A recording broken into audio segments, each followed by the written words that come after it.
Well, hello and welcome to Bowtie Life. We're out here on our next installment of the small space gardening and series, and we're going to talk about a different way of watering your plants, your seedlings, that can be very helpful. And then we're going to just kind of look at the progress after, believe it or not, 2 weeks. So here we go.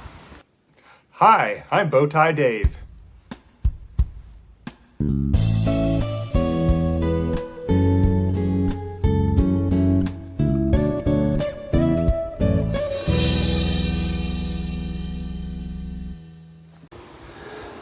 So believe it or not, it has been 2 weeks since we checked in on our little seedling over here, the tomato plant that we started from seed.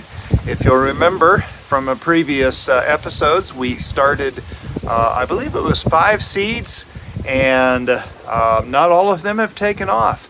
I wanted to show you first off a little bit about the plant, the seeds as they germinate and what they look like, and some important features. And then we're going to talk about a different way of watering that is actually very beneficial and worth talking about because it makes watering a lot more efficient. We'll talk about why. Now, it's been 2 weeks since we checked on these. We have been out of state, we have been traveling, we have been going crazy. Life happens.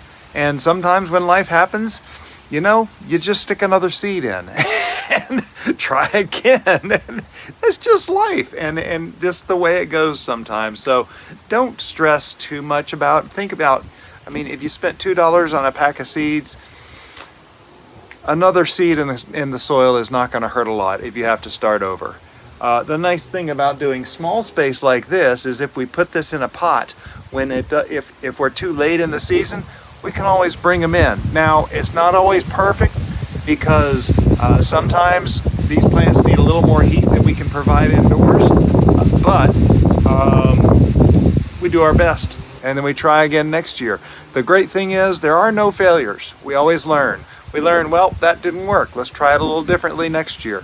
One of my biggest challenges is getting those seeds in the soil early enough in the season because I'm always getting stuff in way too late. I got some cantaloupes in the backyard right now that I don't think are going to develop because, well, just a disaster.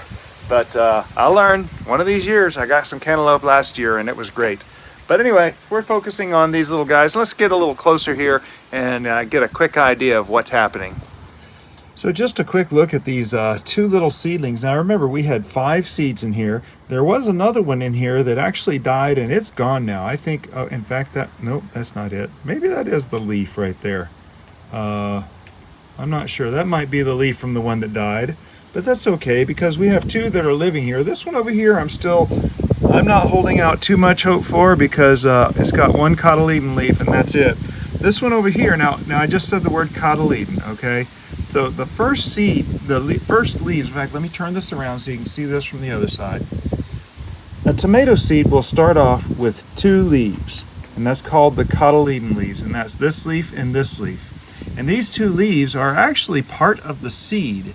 It's the first little solar panels that come up to start gathering energy for this little tiny plant that's starting to grow for us. And so, they call them cotyledon leaves. Some plants have 1 cotyledon leaf, like an onion has a single cotyledon leaf. They call them monocots. That's a bunch of technical information that makes no difference to anyone. In fact, the name cotyledon leaves is just the first leaves. The reason why today is so important, though, is because we have our first true leaf, which is this big leaf right here. And that true leaf is the sign that we might start having some success here. Now, this true leaf here, it is the first leaf that is going to look like all the rest of the leaves of the plant. These first leaves are kind of shrivelly, they're slender, they're a little bit oval, kind of featureless. They will eventually die and just fall off the plant all on their own if we don't pick them off for some reason. But and that's okay too, either way. But anyway, so that's just the plant's first attempts to reach out and get energy. Now that we start having a true leaf, this plant right here might be on its way. The more true leaves it gets on its stems, the more chance it has to live. So this is a really exciting point to get at. Now, I have been watering this thing very regularly. It gets regular water, and I've just keep my little cup of water here nearby, and I'll put a little bit of water in there. But I want to talk to you about a different way of watering, which is very useful. And remember, we're doing this cheaply. I'm using a solo cup. Now, I don't plant a garden because I want it to be cheap. I plant a garden because I want good food. And so, you know, cheap is nice, but if you're just really wanting to try it out, cheap is real nice because you haven't invested a lot of money into tools and fertilizer and all these things that we could spend money on that really don't have to be necessary just for trying things out. And I'm hoping this series will encourage some of you to try things out. There's a little bug right there. Little spider. Anyway, that's okay because it's all nature. But what I want to introduce you to is something called bottom watering. And I'm going to set this aside for a second. I'm just going to take a bowl. And this is a Jimmy Dean breakfast bowl. It doesn't have to be anything technical. It can be a cereal bowl from the kitchen. It can be anything, but no holes in it. The reason is we're going to bottom water this. Now, when we put this in here, we have a tray that'll hold a little bit of water. And if I pour water, let's say I pour a 1/2 inch, maybe a little more in there. What's going to happen down here is this soil in here is going to soak up what it can use. Now, if this soil was real dry, it would actually soak up in there and get just enough water to soak the bottom of those roots, and it kind of tickles those roots, and those roots are stimulated to grow downwards. And so, bottom watering, the best part about it, number one, you remember the first time I watered these, I shifted around the soil in there. You can destroy seeds and stuff, and I think that may have been what happened to the one seedling that died. But you can destroy the whole thing by dumping water in there too fast and shifting the soil around, shifting the whole plant around. But this way, this is very gentle because what it does is it will just soak up only what it needs to moisten the soil. Now, a lot of people will say, okay, just put it in there for 10, 20 minutes. I'll be honest, I will put it like this and I will leave it like this. And from this point, in fact, I could have started doing it this way from the very beginning. We did need a little moisture in the top when it was just seeds in there. But this thing will soak up just enough water to water the roots of that plant, not transfer any disease to the plant itself. We don't want that. We're trying to stop that as much as possible, but it can happen. It's going to happen eventually anyway. But bottom watering like this would just soak up just enough water to water that plant perfectly. And I mean perfectly, because that soil, if we've got good soil in there, and if we bought it from seed starting stuff, or we bought some Stay Green potting soil or whatever we've got, it's got a good mix in there and it'll soak up. Now I can tell this is, well, I just watered that, but you can tell by tell the top is moist by how dark it is.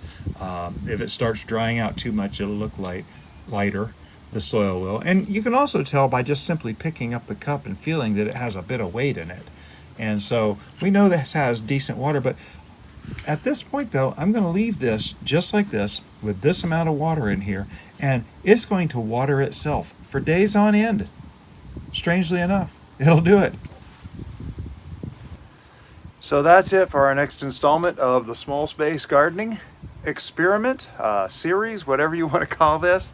A new feature, bottom watering. And bottom watering we can do at any time. We can do it at any age, whether it's just barely a germinating plant or a fully grown plant. Bottom watering is just a really good thing that actually encourages the roots to grow and stretch and actually reach out for that water at the bottom. It does very good. In fact, eventually what will happen is the hole that's under here, roots will grow out looking for more water.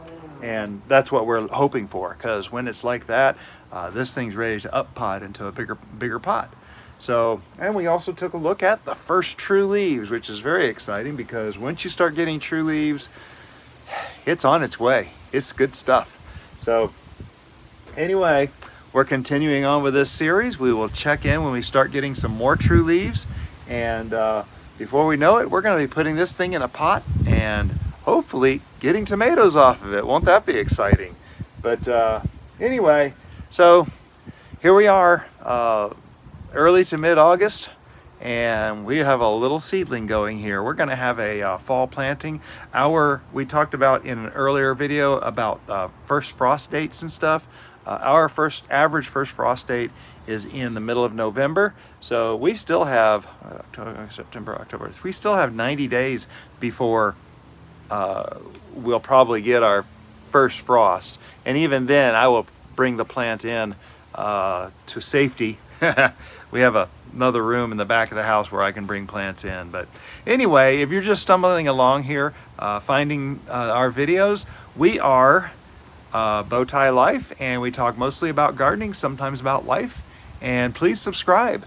Don't miss out any of this series on small space gardening. This is the first of the series because we're going to be planning several series in different size. We are on an east-facing porch, and this gets a little bit of nice sun in the morning, and that's about it. Sometimes we're limited to the amount of sunlight we can get, and that's kind of the experiment that I wanted to walk through with you in this series. So if you've already subscribed and coming back to watch another video, I thank you for the subscription, and all of y'all, thank y'all for watching the videos. It helps grow the channel.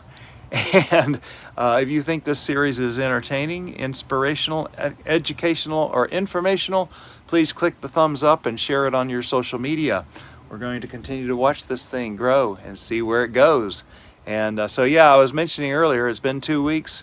It's sometimes you just have to write off what's in the garden, and if it survives, it survives. But amazingly, these plants want to grow on their own.